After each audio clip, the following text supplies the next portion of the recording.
Everybody, this is Taylor Holmes from THiNC, your favorite website in the entire world. We are talking today about The Novice. Awesome movie, mind job of a movie, mainly dramatic and headspacey craziness in this psychotic individual's head as she strives to crush literally everything and everyone in her life. It's a pretty phenomenal movie. Thanks everybody for recommending it. Lisa specifically, who watched it first, appreciate it. Love this one. Uh, Covers and goes over the life of a student moving from high school into college and trying to dominate pretty much everything she points her brain at. We watch as, parts of her story become illuminated and revealed to us, but mostly and specifically, the movie is about Doll and her drive to succeed in the world of rowing, sculling. Pretty fascinating movie. If you look at any interviews or any conversations with Isabel Furman, the actress that plays the role of Doll, or the writer and director of the screenplay and the movie, Lauren Hadaway, if you pay attention to what these two people are all about, you learn really quickly that Hadaway was a rower in college, and she was really full tilt about it. So it could be even maybe semi autobiographical for Hadaway. She moved, Lauren Hadaway fell in love with movie making. Well, I think it was the movie Hateful Eight and Quentin Tarantino's movie making, and she decided that she was going to work with Tarantino, and did actually.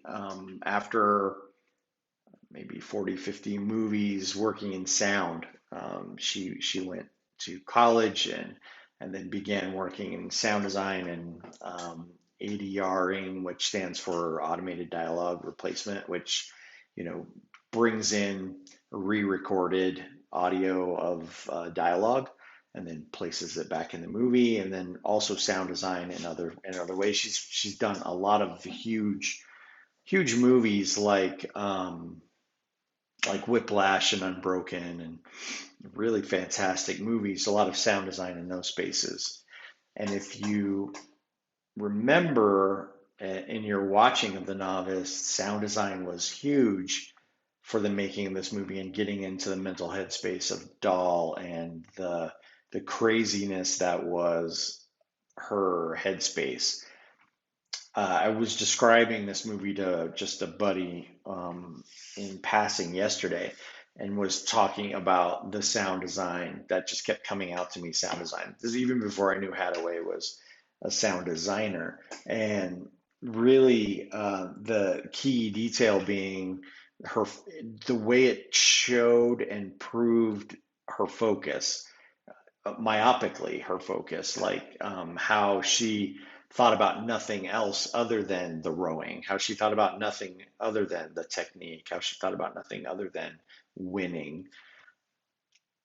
I can only, the best way to describe the sound design for The Novice is that, Saving Private Ryan, the beach of Normandy scene where, the shell shocked people are, in a vacuum chamber, and very similar effect, right? Like she's full tilt on this rowing thing, and people are trying to talk to her, and it's just plinking off her skull cap, you know? Pretty fascinating to see that play out in the sound design. But the story itself, and the effort to capture this story is really fantastic. Apparently, Isabel Furman, worked, um, rode 6 hours a day, and said it was grueling. It was almost like constantly walking around trying to keep her intestines inside with her arms, right? Like just, it was really grueling, the work that she did.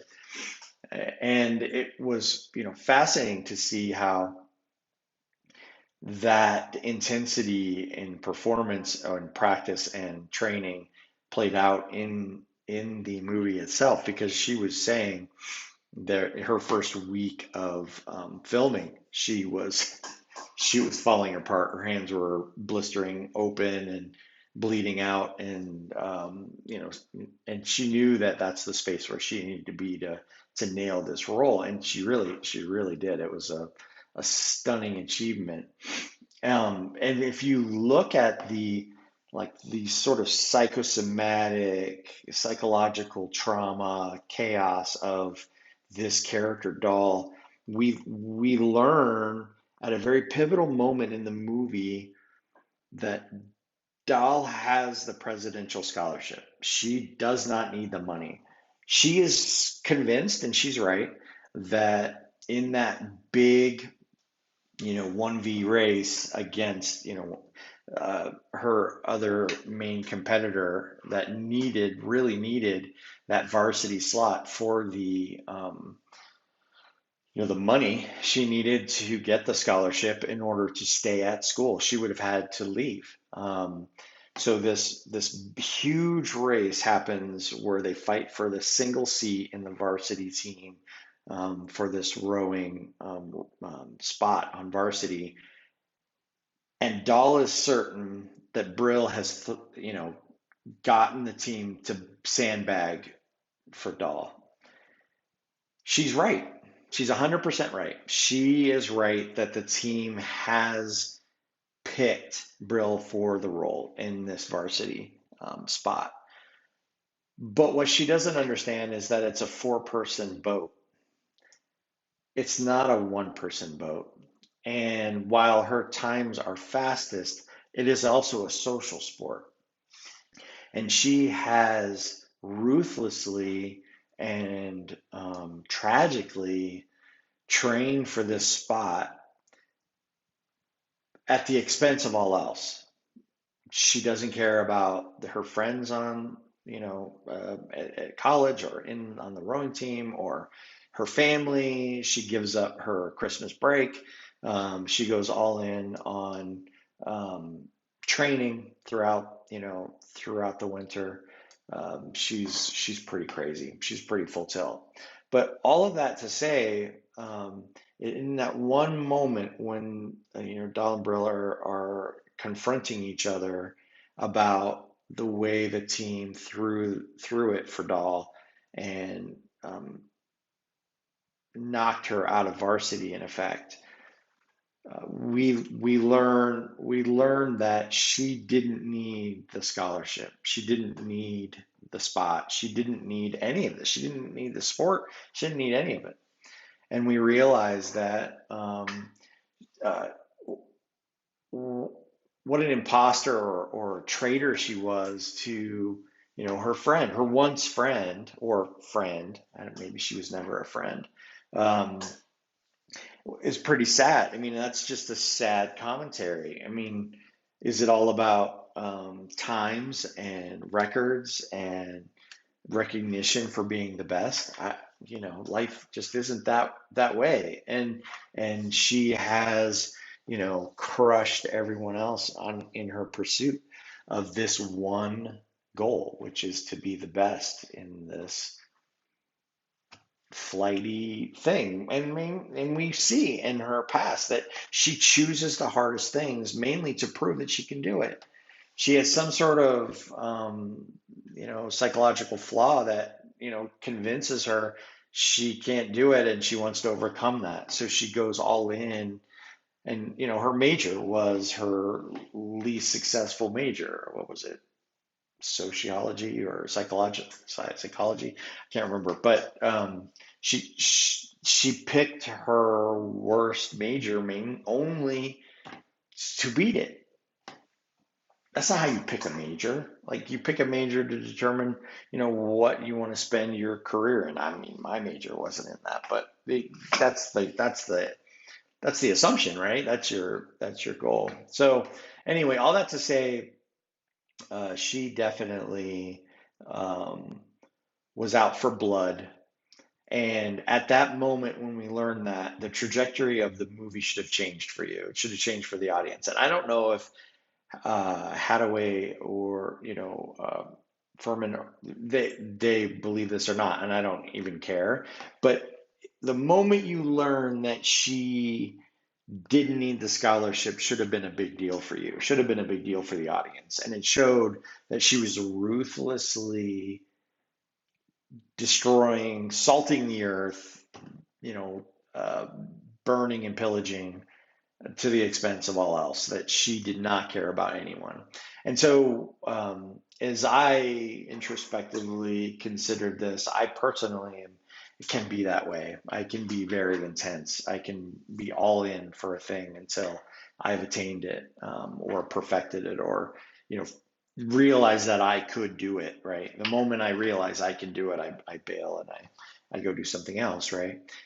Are you like Dahl? Do you have these moments of just full tiltness of this thing to the expense of all else? I really found it enlightening to consider personally for myself, how I treat others, how I treat a goal, how I try to attain things. And I really had to personally think about what really matters.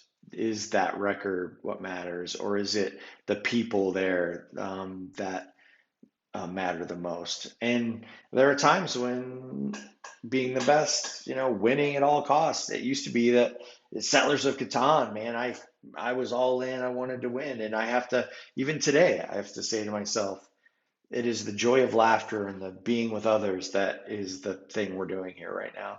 And it's hard for me. It's hard for me sometimes. Is it hard for you? I've never had to figure out, sculling or rowing, and it seems like a very, very difficult sport to master. But there are other areas in my life where I have been um, all in and have ruined relationships as a result. Anyway, loved this movie. I think it's going to go far. It got 5 awards, or nominated for 5 awards: Best Director, Best Actor, Best Sound, I think. Yeah, in the indie space. And I think this movie's gonna go places on the award circuit. I think it'll be up there for sound design and other things like that. I really do believe it should be an Oscar candidate in sound anyway, if nothing else. Fantastic movie. Hope you enjoyed it, and I hope you're having a great Christmas and a great New Year ahead. Thanks, everybody.